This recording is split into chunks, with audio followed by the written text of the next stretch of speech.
வணக்கம் நண்பர்களே, தமிழக அரசியலில் முக்கிய அப்டேட்டை பார்க்க போகிறோம். சட்டப்பேரவையில் நடந்த நம்பிக்கை வாக்கெடுப்பு கம்ப்ளீட் ஆயிருக்கு. டிவிகே கவர்மெண்ட் ஜெயிச்சிட்டாங்க. 144 எம்எல்ஏக்கள் ஆதரவு டிவிகே கவர்மெண்ட்டுக்கு கிடைச்சிருக்கு. எதிர்த்து 22 பேர் ஓட்டு போட்டிருக்காங்க. நடுநிலையாக 5 பேர் ஓட்டு போட்டிருக்காங்க.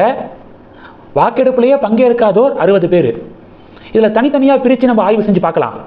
144 டிவிகேவுக்கு சப்போர்ட் கிடைச்சிருக்குல்ல, அந்த 144 யாரு?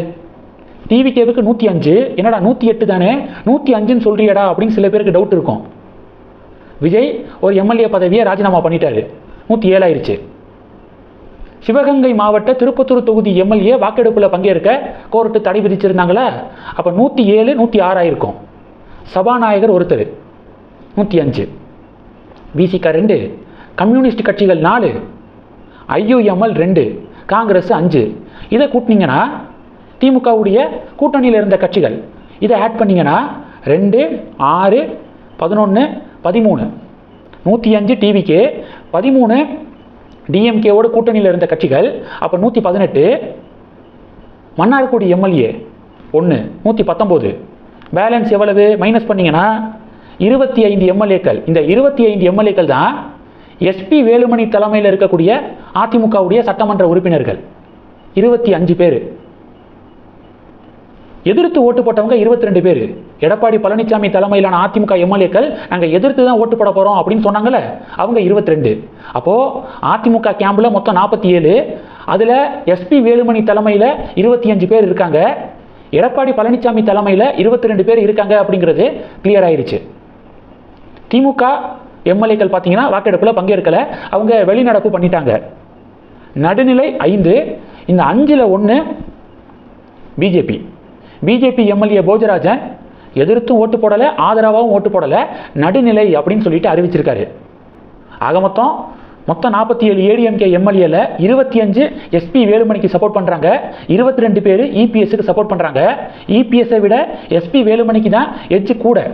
ஆனால் 3ல் 2 பங்கு உறுப்பினர்களுடைய ஆதரவு எஸ்பி வேலுமணிக்கு இருந்துச்சுன்னா அவங்க எடுக்கிறதா முடிவு, அவங்க தான் கட்சி. 3ல் 2 பங்கு அப்படின்னா 32ன்னு வருது. ஆனால் 25 தான் வச்சுருக்காங்க. பொறுத்திருந்து பார்க்கலாம். இன்னும் இபிஎஸ் கேம்பில் இருக்கக்கூடிய நிறைய பேர் இந்த பக்கத்து வரலாம், இல்லை அவங்களுக்குள்ளேயே பேச்சுவார்த்தையில் சமரசம் ஏற்படலாம். எல்லாத்துக்கும் இன்னும் 1 வாரம் வெயிட் பண்ணணும். 1 வாரத்துக்குள்ளே இந்த சண்டை கிளைமேக்ஸ்க்கு வரும் அப்படின்னு எதிர்பார்க்கப்படுது. அடுத்து என்ன பார்க்க போகிறோம் அப்படின்னா, கேபினட் ரீசஃபிள் இருக்கலாம் அப்படின்னு சொல்லப்படுது. பிரதமர் மோடி 3வது முறையாக ஜெயிச்சு 2 வருஷம் கம்ப்ளீட் ஆயிடுச்சு. 2 இயர்ஸ் கம்ப்ளீட் ஆயிடுச்சா.